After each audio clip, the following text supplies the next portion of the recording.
کہ ہم نے بھی ہوا کے ہاتھ پر شہر ہنر رکھی، ناراض آنکھ کی آوارگی ہوا کی مجھے، بہت دنوں رہا میں بھی تو ہم سفر اس کا، یہی تو وحشت آوارگی نہیں اچھی، ہوا تو خود کو ذرا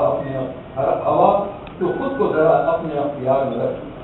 سبز شرح میں زیادہ تر انہوں نے اپنے تخصص امام کو ہی استعمال کیا ہے، صرف ایک غزل میں اپنے اصل نام نصیب کو بڑی خوبصورتی کے ساتھ تخصص کے بجائے استعمال کیا ہے۔ نہ موت سے کبھی کھیلا نہ بحر میں اترا، مگر نصیب کا موتی تھا ہاتھ آ ہی گیا۔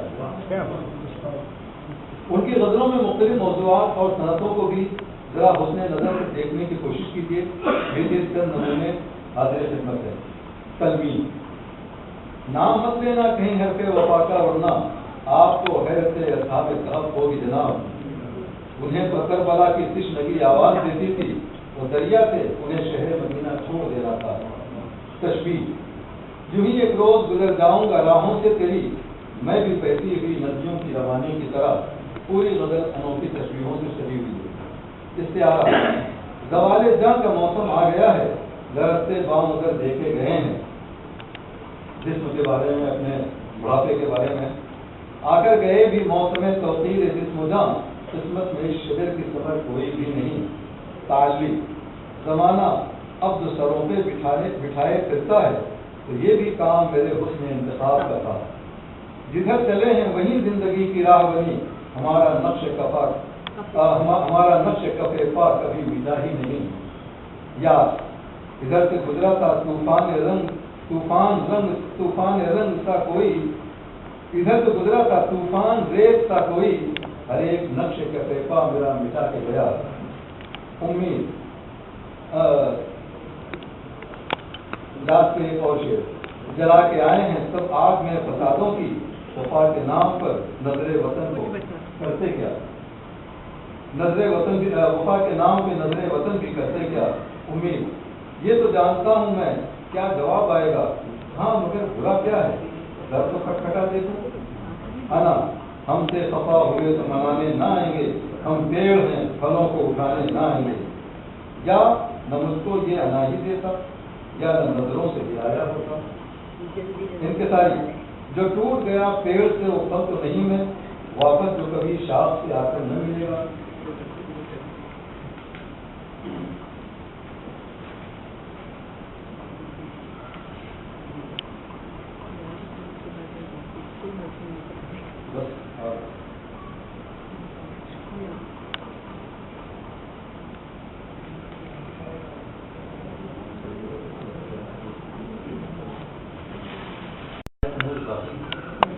مشاہدہ، کوئی موسم ہو یوں ہی سر بکر اچھا لگا ہے، کوئی موسم ہو یوں ہی سر بکر اچھا لگا ہے، مجھے بھی یہ سمندر کا ہنر اچھا لگا ہے۔ میرے غم سے یہاں کے کچھ گھروں میں روشنی ہے، دعا کا اب یہ الٹا بھی اثر اچھا لگا ہے۔ رشتوں کو کیوں دوام نہیں کوئی زہر میں، ہوتا نہیں گھروں سے شجر کا نظام کیوں۔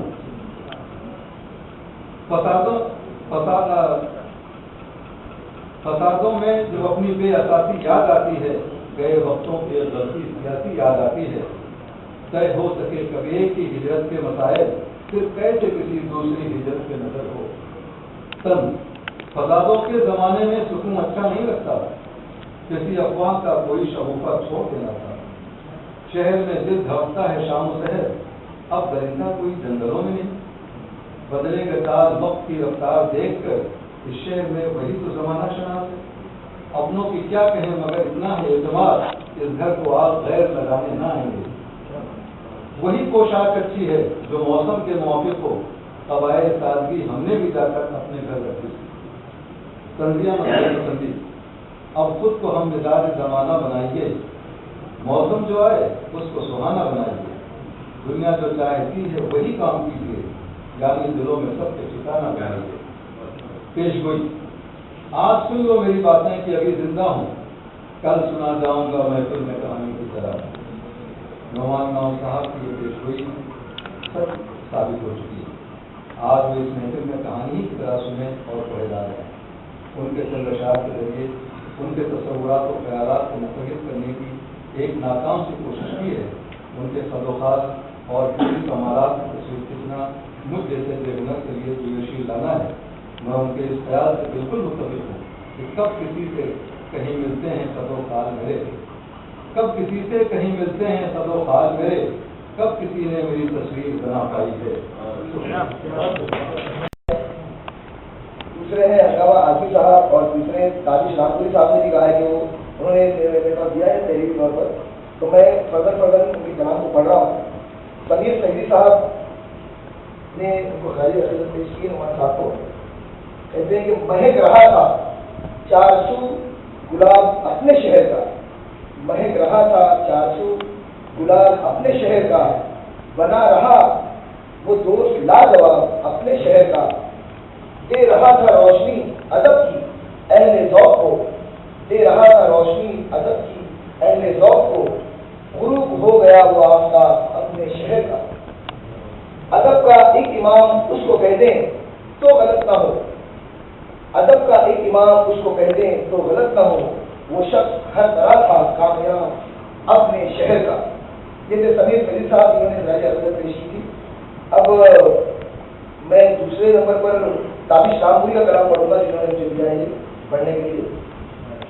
مغموم ہے صبح غمگین شام, مغموم ہے صبح غمگین شام, چڑیوں نے معاف کیجیے گا, مغموم ہے صبح غمگین شام, یادوں میں تیری نعمان امام, مغموم ہے صبح غمگین شام, یادوں میں تیری نعمان امام. چڑیوں نے چھوڑ دیا دلکش چہکنا, پھولوں نے چھوڑ دیا اپنا مہکنا, شبنم نے پی لیا اشکوں کا جام, مغموم ہے صبح غمگین شام. آخر میں ہنگامہ آصف صاحب نے 2 اشعار دیے ہیں راجی عقیدت کے طور پر. پہلا فرمائیے, سکھلائے جس نے طرز عمل آن بان کے, سکھلائے جس نے طرز عمل آن بان کے, موتی بکھرتے رہے اپنے بیان کے, سکھلائے جس نے طرز عمل آن بان کے, موتی بکھرتے رہے اپنے بیان کے. تعریف جتنی کیجیے کم ہے یہ جانیے, تعریف جتنی کیجیے کم ہے یہ جانیے. نعمان تو امام تھے اردو زبان کے, نعمان تو امام تھے اردو زبان کے. اب میں آخر میں رحمت دوں گا نظر نشبندی صاحب کو کہ وہ اللہ کرم سائز پر تشریف لائے اور اپنے خیالات کا اظہار کریں. نظر نشبندی. اور پہلے عربی پروگرام کی یہ ایک عجیب اتفاق ہے کہ ہم نے بھی کچھ دنوں پہلے تنظیم خیمہ ادب کے نام سے تشکیل دی تھی, اور اس کا بھی پروگرام مرحوم جناب نعمان امام صاحب کی یاد میں بیاد نعمان امام ایک نشست کا اہتمام کیا. یہ عجیب اتفاق اور بڑی خوشی ہو رہی ہے کہ ہم نے سفر کر لی. بہرحال نعمان صاحب جب بمبئی سے لٹرلی 5 سائٹ منتقل ہوئے تو وہاں ان سے میری پہلی ملاقات ہوئی. تو بحیثیت ایک شاعر, ایک استاد, ان سے ملاقات ہوئی, کافی متاثر ہوا ان سے. کچھ ملاقاتوں کے بعد میں کویت چلا گیا. پھر جب میں لوٹا تلاش کیا تو پتہ چلا کہ وہ یہاں سے منتقل ہو گیا. پھر کسی نے بتایا مجھے کہ وہ وکرولی ٹیگور نگر چلے گئے. اتفاق ہوا کہ مجھے وہاں پہ حفیظ سیکری صاحب کے پاس سے ملاقات کرنی تھی. میں وہاں گیا تو وہاں دیکھا میں نے کہ ایک مسجد کا کام زوروں پر چل رہا ہے اور نعمان صاحب اس کی نگرانی فرما رہے ہیں. اس دن مجھ پر کھلا کہ یہ نہ صرف شاعر اور ادیب ہیں بلکہ معمار کا بھی کام جانتے ہیں اور معماری کے فن سے بھی واقف ہیں. یہ ان کا تیسرا پہلو تھا. پھر 2-4 ملاقاتوں کے بعد میں پھر لوٹ گیا, اور جب میں لوٹ کر آیا تقریباً 91-92 میں مونگا شفٹ ہو گیا, اور غالباً 2 سال کے بعد یا 3 سال کے بعد اچانک مجھے پتا چلا کہ نعمان صاحب تو ہمارے پڑوسی ہیں. ایک اچھے پڑوسی کو پا کر دل باغ باغ ہو گیا, اور کون نہیں خوش ہوتا کہ نعمان صاحب جیسی شخصیت سے ملاقات